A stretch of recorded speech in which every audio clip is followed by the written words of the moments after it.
코카콜라 삼앤드 나무 위키 1960년대 코카콜라 회사는 콜라병을 미국 특허청에 상표 등록함으로써 아무도 흉내낼 수 없는 코카콜라의 대표적 아이콘으로 자리잡게 만든다.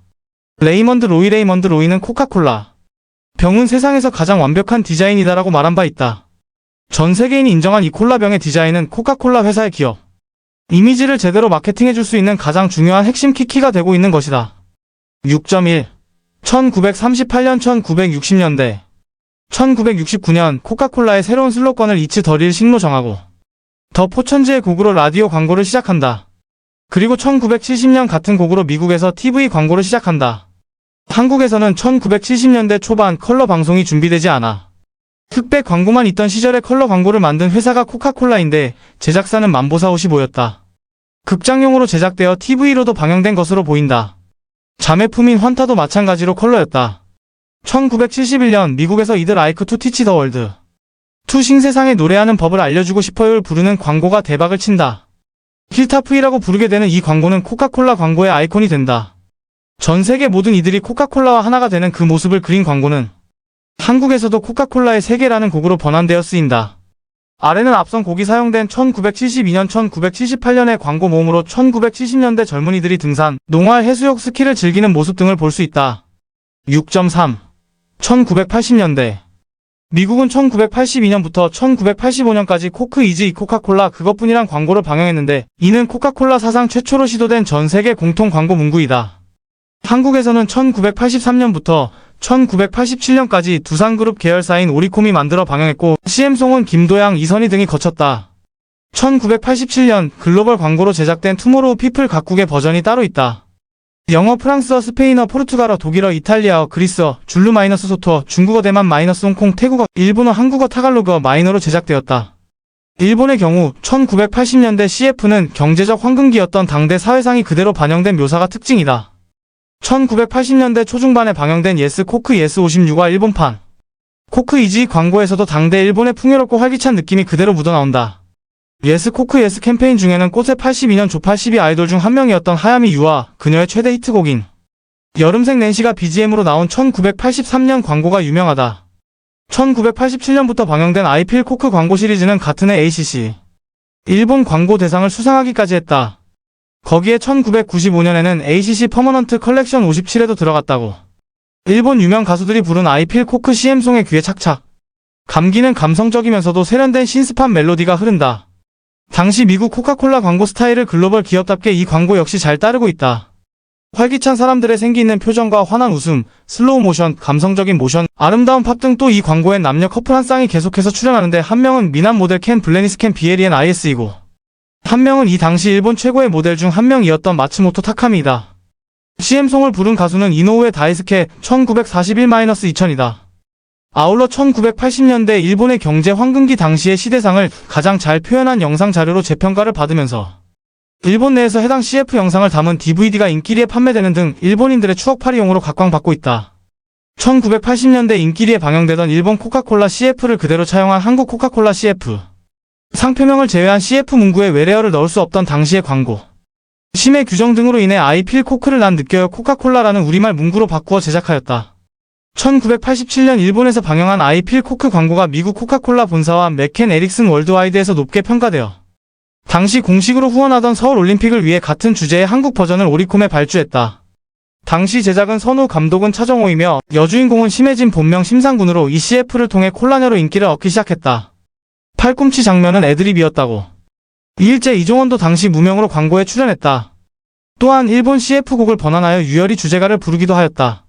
이 시기에 한국도 서울올림픽 개최와 경제, 호황의 민주화까지 이루어진 시대라서 미래에 대한 희망이 넘쳤던 시절이었다. 한국에서의 평가도 매우 좋았다. 한편 동시기 미국에서는 뉴코크 실패 이후 클래식 코크로 돌아온 것을 계기로 해서 켄트 비트 더 필링이 짜릿함을 이겨낼 수 없어 60일이라는 슬로건과 노래로 된 CF를 방영했었다. 영국과 유럽권에서는 코커 마이너스 콜러 이즈 이시라는 슬로건을 유지한 채로 87년까지 라번 100의 퍼스트 타임이라는 노래를 삽입한 CF를 잠깐 선보였다가 1년 뒤 미국과 같은 광고로 바꾸었다. 잘 알려지지 않은 사실인데 코카콜라 컴퍼니가 컬럼비아 픽처스를 소유하여 영화 제작에도 나선 적이 있지만 영화들이 줄줄이 망해서 큰 피해를 입자 1989년 일본 소니의 영화사를 팔아치웠다.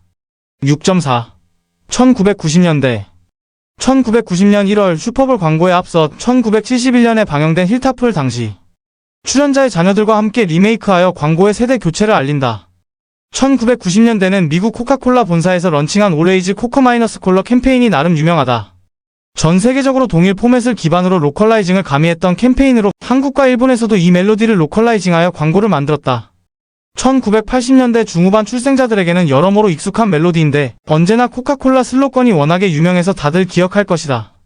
그리고 1994년 미국 월드컵 기간에는 월드컵 본선 참가국 국기를 이용한 오레이즈 코커 마이너스 콜러 광고를 제작했는데 태극기도 등장하기도 했다.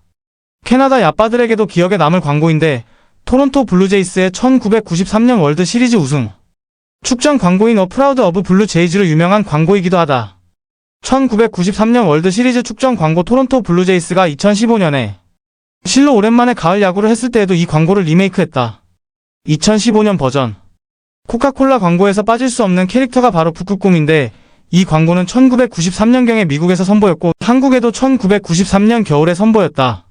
그리고 이후 주기적으로 북극곰이 등장하는 광고를 선보이고 있다. 초기에는 당시 CG 기술의 한계로 다소 어설프게 보였지만 이후 기술의 발전과 더불어 북극곰의 외형도 귀엽게 변해간다. 6.5. 2000년대 이후 2000년 들어서는 글로벌 캠페인과 로컬 지역별 캠페인을 동시에 벌이는데 특히 해외에서는 행복 해피너스를 컨셉으로 글로벌 회사다운 큰 캠페인이나 재미있는 마케팅을 많이 한다. 동영상은 2009년 크리스마스 시즌에 미국에서 내보낸 광고인데 TRAIN의 싱글 쉐이크 업 크리스머스를 이용했다. 한국 광고에서도 사용되었던 노래였기 때문에 들으면 익숙한 사람들도 있을 것이다. 2017년 1월 1일부터는 한국 코카콜라에서는 박보검을 코카콜라 전속 모델로 기용되었다. 박보검은 코카콜라 리본 패키지, 코카콜라 2018 평창 동계올림픽 캠페인 커피, 코카콜라 캠페인 모델 등으로 2020년 12월까지 4년간 한국 역대 최장수 모델로 활약했다. 관련 링크 코카-콜라 최장수 광고 모델 박보검의 광고 기록. 광고의 캐치프레이즈는 테이스트 더 필링. 영상에 나오는 노래는 같은 이름의 곡이며 AVICII가 만들었다. 한국에서는 2016년에 NCT 127이 그리고 2017년에는 마마무가 번안곡을 불렀다. 위 우측 영상 참고 바람. 2021년 1월 8일 인도네시아에서 제일 먼저 나온 턴업 요리덤. 글로벌로 전 세계에 송출된다. 원곡 방탄소년단이 불렀으며 5일간 오피셜이 없다가 1월 13일에서야 공식 기사가 났다. 2021년 9월 말 e스포츠를 컨셉으로 한 신규 광고 영상을 올렸는데 월드 오브 워크래프트를 빼박은 듯한 컨셉과 연출에 더해 콜라를 마셨다고 갑자기 게임을 포기하는 장면이 등장한다. 이 부분이 소위 게임의 폭력성 문제를 제기하는 반게임적 정서로 보일 여지가 농후한 데다 게임을 갑자기 도중에 포기하는 트롤링같이 보이는 부분 때문에 게이머 여론에게서 엄청난 질타를 받았다. 11월 기준 추천이 1300, 비추천이 15,000대일 정도로 압도적인 비추천을 받고 있을 정도였다. 공교롭게도 이 광고를 통해 앨런 워커가 릴 매직 CF곡 더 어이커닝을 리믹스해 주었다. 2분짜리 익스텐더드 버전은 추천 6,000에 비추천 75,000이었다. 현재는 유튜브 정책으로 인해 비추천 수가 비공개 처리된 상황. 한국에서는 2023년 개묘년을 맞이해서 토끼 캐릭터를 등장시키는 광고를 만들었다. 2023년 3월 27일 일본 코카콜라에서 1980년대에 방영된 아이필 코크 광고의 CM송을 리메이크하여 방영하였다. 아야세 하루카가 출연하였고 수요일에 캄파넬라가 편곡하였다. 2023년 4월 10일 한국 법인 코카콜라 음료에서는 코카콜라 제로 전속 모델로 뉴진스를 기용하였고 광고 음악은 뉴진스의 지로로 넣었다. 뮤직비디오 제작에는 코카콜라 컴퍼니의 계열사 코크 스튜디오에서 하였다. 2024년 한국 코카콜라에서는 한정판 제품인 코카콜라 한류 맛을 출시하였고 이에 맞춰 JYP 엔터테인먼트의 소속 가수들인 스트레이 키즈 NMIXX ITZY와 콜라보한 디지털 싱글 라이크 매직 또한 발매하였다. 2024년 코카콜라 모델은 유승용 63, 오정세, 박지영, 박용우, 박형수, 김신비 등이 출연하여 코카콜라의 신규 코크 앤드 밀역시 이 맛이 근본 캠페인 TV 광고에 전개하였다. 2025년 코카콜라 모델은 에드워드 리 출연하여 코카콜라 신규 마이 밀 파트너 나의 미식 파트너 캠페인 TV 광고에 전개하였다. 6.6 코카콜라가 만든 캐릭터 편집. 당시 서양에서 전설로 전해오던 산타클로스는 나라별로 꼬마 요정이나 엄숙한 성자 싸움꾼, 난쟁이 등 각기 다른 캐릭터로 표현되고 있었다. 이때 코카콜라 광고를 담당했던 미국 화가 에든 선드블럼이 자신의 친구인 로우 프렌티스를 모델로 온화하고 인자한 할아버지가 코카콜라 브랜드 상징색인 빨간색 옷을 입은 모습으로 산타클로스를 그렸다. 흰색 수염은 코카콜라의 거품을 상징했다. 친구가 사망한 뒤에는 자신의 모습을 응용해 산타를 그렸다. 또 다른 대표 캐릭터는 폴라베어 북극곰 가족이다. 1993년 언제나 코카콜라 캠페인을 벌일 때 처음 등장했던 북극곰은 코카콜라가 추구하는 재미퍼나 행복뿐 아니라 화합과 우정을 상징하는 캐릭터로 태어났다. 6.7. 기타. 전 세계에 코카콜라 캔이나 병을 모으는 사람들이 많으며 본인들도 병에 대한 자부심이 많은지 병 모양 자체로 광고도 많이 하고 한정판도 종종 만들어낸다. 문자 로고들도 다양해서 모으는 사람들이 많다. 이런 면에서 여러모로 마케팅을 잘하는 편. 미국, 영국, 일본 등지에서 먼저 출시된 라벨에 끈을 당겨 코카콜라 리본을 완성하면 사랑하는 사람과 더 가까워진다는 콘셉트의 코카콜라 리본 패키지를 박보검을 모델로 내세운 2017년 새해 스페셜 패키지로 제작하며 한국에서 첫 선을 보였다. 그런데 해당 상품은 매대에 놓여진 물건을 신기하다며 당겨만 보고 정작 구매하지는 않는 일부 몰지각한 사람들로부터 본의 아니게 피해를 입은 사진이 인터넷에 여럿 올라오기도 했다. 2019년에는 커피가 들어간 코카콜라를 처음 선보였다. 세계 양대 스포츠 이벤트인 올림픽과 패럴림픽 FIFA 월드컵의 유일한 공식 후원 음료 회사이다. 코카콜라 측에서는 오륜 마크나 아지토스, 월드컵의 명칭 등을 상업적인 목적으로 사용할 수 있으며 해당 대회에서는 코카콜라 포함 해당 계열 음료수만 독점적으로 판매한다.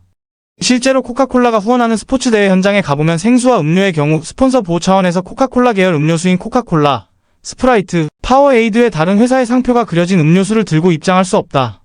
선수들의 경우에는 탄산음료보다는 공식 스포츠 음료로 지정된 파워에이드를 많이 마신다. 올림픽의 경우 1928 암스테르담 올림픽 때 선수들에게 시음 샘플을 돌린 것이 그 시작이었는데 이후 1968 그르노블 동계올림픽부터 미국 올림픽 대표팀을 지원하다가 1984 로스앤젤레스 올림픽 대회부터 최초의 IOC와 협약을 맺고 올림픽 TOP 스폰서로 활동하고 있다. 한국에서도 당연히 1988 서울올림픽과 2018 평창 동계올림픽 대회도 후원했다. 평창 동계올림픽의 경우 마케팅의 일환으로 평창 동계올림픽 파크와 서울특별시 홍대거리용 일대 정문 건너편에 코카콜라 자이언트 자판기라는 콘셉트의 홍보관을 운영하기도 했다. FIFA 월드컵 역시 1982 스페인 월드컵부터 공식으로 후원하기 시작했으며 6개사만 계약된 FIFA 스폰서 중 최상위 티어인 공식 파트너 자격을 유지하고 있다. 당연히 2002 FIFA 월드컵 한국-일본 대회도 후원했다. 2002년 월드컵 공인구였던 피버노바에서 이름을 딴 파워에이드 골드 피버를 당시에 한정 판매했다. 뿐만 아니라 2002 월드컵 에디션 병 콜라도 판매했었다. 병 라벨에 인쇄된 한일 월드컵 공식 엠블럼뿐만 아니라 특제 플라스틱 원통에 넣어 판매. 당시 철도청에서 영동선, 경의선, 기차역의 이정표 밑에 광고 나오기도 했다. 7. 경쟁사. 7.1. 펩시와의 관계. 130여 년이 넘는 역사의 기업답게 같은 콜라 생산 기업인 펩시와는 라이벌 관계이다. 동종업체로 7년 이전 이직을 막는 법이 생기기 전까지 수많은 코카콜라 맨들이 펩시맨으로 옷을 갈아입기도 했고 미국의 일부 지역과 외국에서는 협력 관계가 되었던 적이 있었다. 이는 아직도 그러하다. 펩시는 콜라와 탄산음료로 승부에서는 코카콜라를 이기지 못하자 다른 청량음료를 개발하여 우회 공략을 시도하여 결과적으로 지금은 펩시의 회사인 펩시코의 전체 매출액이 코카콜라의 회사인 코카콜라 컴퍼니의 전체 매출액을 능가한다. 1. 콜라 부분에서도 기타 음료에서 벌어들인 수익을 토대로 유명 패스트푸드 업체들을 하나씩 인수하여 각 매장에 때려박고 유명 팝스타들을 광고 모델로 기용하는 등 콜라 분야에서도 젊은 층 공략에 성공했다. 그러나 음료로 한정하면 코카콜라가 보통은 매출액이 조금 더 크다. 펩시의 경우 음료를 제외한 일반 식품 영역 매출 50%를 넘어가기 때문에 전체 매출 영역은 음료에만 진출해 있는 코카콜라의 매출을 크게 앞선다. 약 2배 수준. 이때 이 두 콜라 회사의 전쟁은 콜라워즈라고 하며 영어 위키백과의 문서까지 존재한다. 펩시는 마이클 잭슨을 광고에 내세웠는데 이때 펩시가 처음이자 마지막으로 코카콜라의 판매량을 뛰어넘었다. 다만 마이클 잭슨 개인에게는 하나의 큰 흑역사로 여겨지는데 광고를 찍던 도중 화상을 입어 기존에 있던 백반증이 악화된 것이다. 이 때문에 피부가 점점 하얘지기 시작했고 백인이 되기 위해 피부 박피 시술을 받는다라는 악성 루머가 생겨났다. 1980년대 초에 처음으로 펩시가 코카콜라의 매출을 넘어서고 급격하게 성장하자 위기감에 사로잡혔다. 블라인드 테스트에서도 압승을 거두면서 위기감은 극에 달했다. 상표를 떼고 마시면 코카콜라보다 펩시콜라가 더 맛있다는 것이었다. 이에 코카콜라에서는 맛의 문제라고 판단했는지 4년 동안 연구하여 1985년에 뉴코크를 개발했다. 코카콜라 본연의 맛보다는 펩시에 가까운 맛이었다. 그리고 뉴코크는 블라인드 테스팅에서도 펩시를 이겨버렸다. 블라인드 테스트.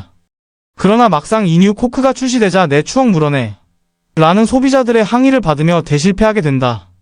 인간에게는 원래 기존 질서에서 벗어나는 것을 꺼리는 경향이 있다. 이를 현상 유지 편향 스테터스 쿼 바이어스 또는 고집의 오류라고 한다. 기존 콜라를 그대로 유지하고 거기에 새로운 콜라를 추가한 게 아니라 뉴코크로 아예 바꿔버렸기 때문에 기존 팬덤에서 들고 일어난 것이다. 결국 급격히 떨어지던 매출을 버틸 수 없던 코카콜라는 3개월 만에 코카콜라 뉴 코크와 코카콜라 클래식이라는 두 가지 형태로 생산하게 된다. 이후 뉴 코크는 1992년에 코크1로 이름이 바뀌고 결국 2002년 시장에서 퇴출되고 2009년에는 원조인 클래식이 클래식 마크를 떼게 된다. 다만 한국을 비롯한 아시아, 아프리카, 서유럽 국가들에는 뉴 코크가 들어온 적이 없어서 코카콜라에는 클래식 마크가 붙은 적이 없다. 아무튼 뉴 코크의 실패는 마케팅에서부터 맛에 이르기까지 브랜드 본연의 총체성을 잃은 것에서 기인한 것으로 경영 마케팅 분야에선 한결같이 실패한 변화 사례로 지적하고 있는 부분이기도 하다. 다만 이것을 마냥 실패라고만 하기는 어려운 것인데 뉴 코크 사건이 사람들의 향수를 자극했는지 본래의 코카콜라가 나온 이후로는 다시 매출이 펩시를 능가하기 시작했기 때문이다. 이후로는 과채 음료인 미닛메이드 등 곁다리 상품 등에도 힘을 쓰면서 매출과 브랜드 가치 방어를 하고 있다. 여담으로 뉴코크 개발로 바닐라향 함량이 줄어들자 바닐라 주요 생산 국가인 마다가스카르의 경제가 몰락했다가 종전에 바닐라향 함량이 많은 코카콜라 클래식이 나오자 다시 경제가 살아나서 코카콜라 경제라는 말이 생겨났다.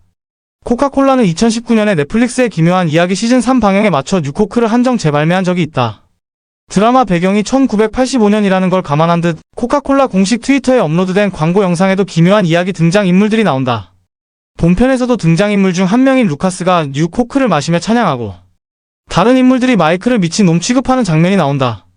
그래도 브랜드 가치나 인지도 등에서는 펩시의 10배에 달한다. 2020년 기준 100만 달러 단위로 계산해서 코카콜라의 브랜드 가치는 37,935인데 반해 펩시는 10위쯤인 18,922에 불과하다.